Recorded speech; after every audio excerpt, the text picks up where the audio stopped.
plus de relief. On est d'accord? Un os de porc, ça fait très plat. Un os de veau, il va y avoir plus de relief. Donc il faut faire plus attention. Donc, os, peau. Et puis, quand j'arrive au bout, je coupe. Alors, je continue. Vous voyez que je travaille toujours en oblique. Pourquoi? Ça me permet de voir ce que je fais. Si vous faites comme ça, vous ne voyez à un moment plus ce que vous faites. Il faut voir ce que vous faites. Plus vous allez vers là, plus l'os est bombé. En plus, il faut faire attention.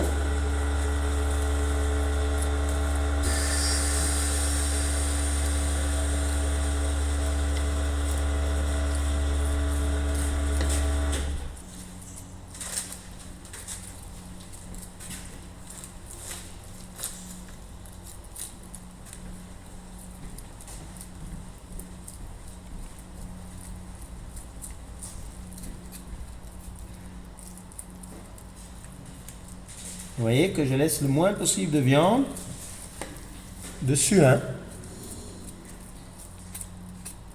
Travaillez juste avec la pointe.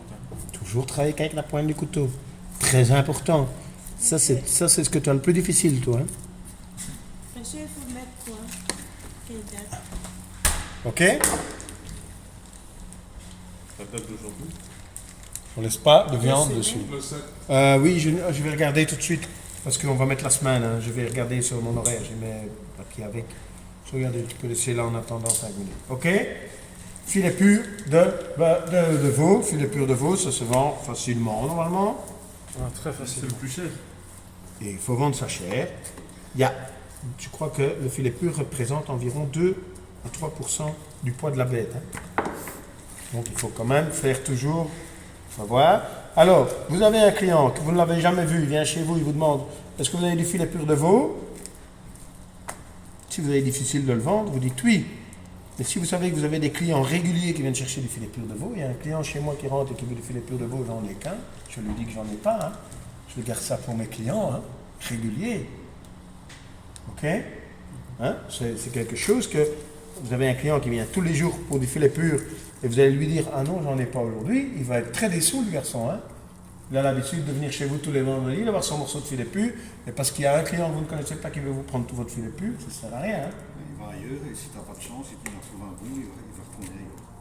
Oui, ça aussi. Tu parles de ton client à toi. Oui, si tu perds ton client ce jour-là, il va voir ailleurs. S'il trouve du bon ailleurs, il risque de rester ailleurs. Il risque de rester aussi. Hein. On perd toujours plus facilement. Pas il trouve de bon, il trouve quelque chose de différent. Poker, comme le Ouais, gars qui mais- vient tous les vendredis, ben, ce Toujours jour-là, qu'on chance, on trouve bon. Hein.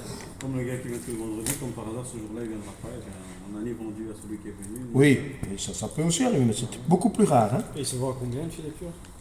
Moi, je le vends à 33, je crois. 33 € le kilo. Je ne suis pas très très cher. Hein. Je pourrais augmenter. Ça, c'est combien de kilos? Ça, c'est combien de kilos? 1 kilo, 2 kilos? C'est 2 kilos et demi. Ouais, 2 kilos, ouais. Alors, ici, vous avez la chaînette. Grande question. On met la chaînette, on enlève la chaînette. Vous allez avoir Monsieur Le Poutre, qui est un boucher qui a quand même, il y a un bon 10 ans de différence entre nous. C'est une génération dans le métier. C'est une génération où beaucoup de choses ont changé. Il va vous dire on laisse la chaînette. Et il va toujours laisser la chaînette. Pourquoi? On va vendre la chaînette au prix du... Filet pur. Mais la chaînette, c'est quelque chose qui est... Moi, je dis en général, j'enlève la chaînette. En général. C'est aussi tendre que le filet pur ou moins? Ah, c'est tendre. Le problème n'est pas que c'est tendre. Le problème, c'est que c'est plein de nerfs. Et ça Ok. rajoute du poids aussi sur le Ah oui, donc qu'est-ce qu'il faut faire? Moi, je vais l'enlever. Si ça vous embête de l'enlever, ben, calculez et augmentez votre filet pur pour récupérer votre chaînette. Ok? Ça fait partie. Mais les clients à l'heure actuelle, ça par contre on laisse. Les clients à l'heure actuelle, le problème en Belgique, c'est qu'il y a toujours un boucher qui va aller plus loin qu'un autre. Et puis à un moment, ils s'attrapent l'habitude et tout le monde suit. Ok? Et vous êtes un peu, entre guillemets, obligé de suivre. Alors, vous avez les boucheries qui veulent être boucheries top. Peter et Sabine, Roland, c'est ça. C'est pas pour ça que tu vas me dire il va enlever la chaînette, c'est vrai aussi. Ça, c'est un problème aussi d'intelligence, on va dire. C'est l'exigence aussi des clients. Aussi. Hein? Mais voilà, moi j'enlève la chaînette. Ceci n'est pour moi pas du filet pur. Je vais l'enlever. Ok? Il y a des gens qui vont le laisser. Maintenant, à vous de C'est pas celui qui gueule. ça, c'est le tissu conjonctif. Il y a rien de- c'est ce qui est entre les muscles, hein, ce qui est pas les muscles. C'est tout à fait normal. Voilà. Alors maintenant, il y a à voir le prix. Vous allez chez Renman, vous recevez votre filet pur à 25 €, mais vous avez la chaînette. Vous allez chez Peter et Sabine, vous allez avoir le payer votre filet pur 40 € et vous n'avez pas de chaînette et tout est pelé. Oui, alors maintenant, vous allez aller chez Camel. Vous avez encore une viande bio.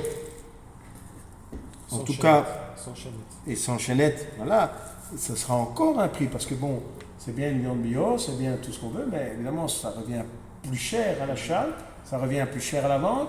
Ce sont des bêtes qui sont moins développées, qui ont moins de rendement, donc tout revient plus cher. Et donc, il faut voir ce que vous voulez vraiment, ok? Et comme moi, j'ai commencé avec des viandes maturées, j'ai acheté des viandes maturées par-ci, par-là. Ah tiens, je vais prendre ça. Puis je dis, tiens, il y a rien qui se mature. Hein. Puis je dis, mais qu'est-ce que c'est? Ah mais alors faut regarder, tiens, celle-là elle est en Belgique, celle-là. Bon, alors après, j'ai dit stop. J'ai chez des fournisseurs qui me donnent des bêtes. Voilà, je veux ça de là, je veux ça de là, je veux ça de là. Voilà, il n'y a que le Wagyu que j'ai pas du japonais. Bon, voilà, s'il faut du japonais, je dois l'acheter 400 €.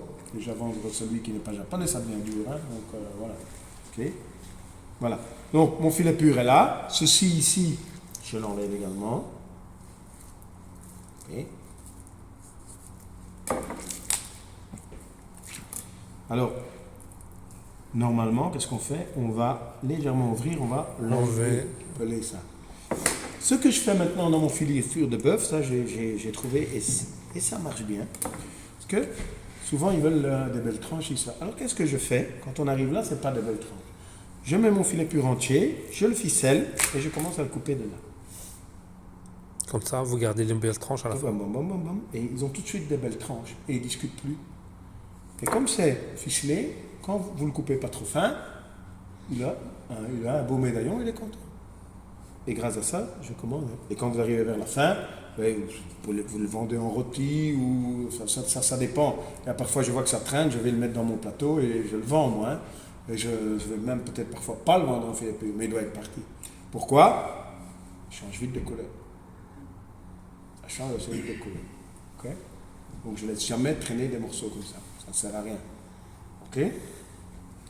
Donc, maintenant, qu'est-ce qu'on fait? On pèle encore ça, on ficelle. Puis vous coupez les tranches à partir de là et vous allez voir que vous allez vendre beaucoup plus facilement là. Pourquoi? Quand vous arrivez comme ça, vous arrivez dans la fin et les gens ont l'impression que c'est pas beau. Quand vous arrivez comme ça, comme il est entier, qu'il est ficelé et que vous commencez à couper là, dans la tête des gens c'est déjà tout à fait grand. Il est frais, il vient pour moi, on ne va pas discuter, mais il faut bien soigner la coupe. Ok? Tu coupes entre deux ficelles. Oui, Et en général. Tu Enfin, le laisses ficeler, maintenant- tu donnes, mais Maintenant, oui, je le laisse ficeler quand même. Toujours. Pourquoi? Pour qu'il tienne la tranche. Alors l'idéal, c'est d'essayer de ne pas les espacer trop. Comme ça, même si tu dois couper suivant l'épaisseur du client, qu'il y ait toujours au moins une ficelle. Et prendre délicatement, le mettre délicatement sur le papier. Très important. Très important. Souvent, je vois ça aussi. Souvent, je vois ça dans les boucheries halal, par exemple. Ils ont des belles boucheries. Puis j'arrive, ils mettent ça pour moi, puis ils mettent là. Non. C'est important l'emballage. Ou ils viennent avec leurs mains et puis l'emballage est tout sale. Ah oui, parfois vous servez du haché, vous avez du haché sur vos mains, frottez vos mains et puis en fait l'emballage et vous mettez du haché partout sur l'emballage, la personne elle sort ça. C'est des petits détails, mais c'est des détails qui font que c'est important. Hein? C'est important. Hein? Ok? Donc ça, on peut le mettre sous vide. Ok? Alors ici, on a ce qu'on appelle les dessus de côte. Ceci, on enlève aussi. Le dessus de côte, c'est ce qu'on appelle dans le porc Le dessus de côte. ouais, le dessus de côte. Oui. C'est le dessus, là. Le secret. Hein. Aux secrètes. Ah oui, c'est celui qui vient pour dessus. Voilà. Vous voyez? Alors, de nouveau, ceci est un grand problème. Et vous voyez, vous avez 3 morceaux. Ils sont très maigres. Alors en blanquette, c'est pas spécialement bon. Alors en hiver, de nouveau, comme j'ai dit hier, hein, de nouveau en hiver, si vous avez besoin de beaucoup de blanquettes, si ça, ben, vous le coupez en blanquette, mais vous mélangez avec de l'autre blanquette. Hein. On vous demande 3 kg de blanquette, vous allez couper 2 kg dans le flanchet, et alors 1 kg de celle-là, vous mélangez bien. Dire ça passe, c'est pas l'idéal, mais ça passe. Ok. Maintenant, vous ne vendez pas beaucoup de blanquettes, c'est l'été. Ceci, de nouveau, qu'est-ce que je fais? Bien pelé, sauté. Je l'attendrai bien, je le coupe en fines tranches, je l'aplatis avec mon marteau. Comme ça, c'est bien tendre, et je fais des escalopes panées très fines. Ok. Si vous avez des escalopes 2, vous pouvez le faire en escalope 2.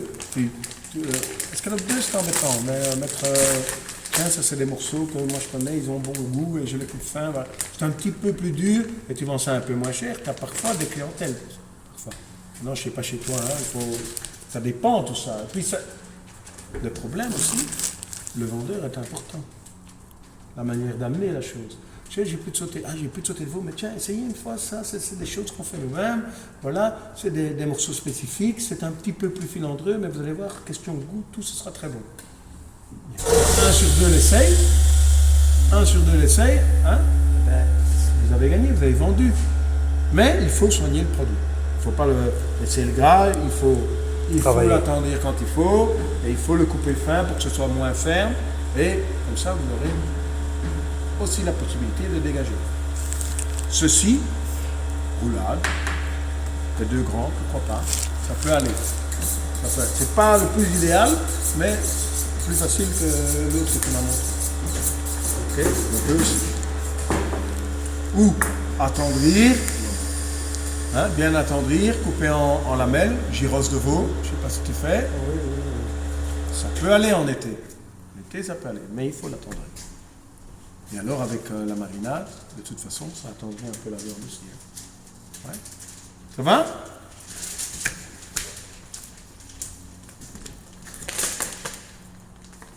Alors, je vais laisser un morceau avec os et le reste, on va le désosser. Une côte de veau, en Belgique, on va toujours la vendre normalement avec Os. os. On va toujours essayer de la vendre avec os. Pourquoi? Parce que on vend déjà tellement peu. C'est le poids. Os. Si on peut vendre notre côte de veau, ben, on le fait.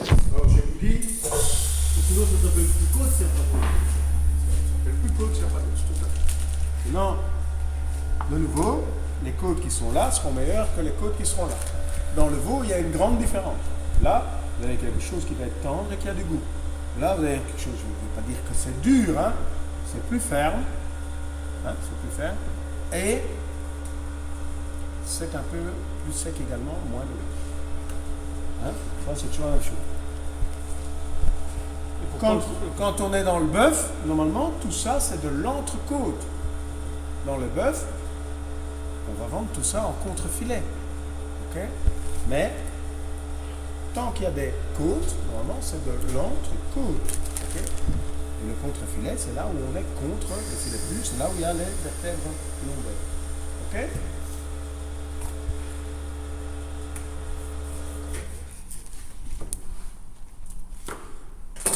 Tu peux aller chercher une hache?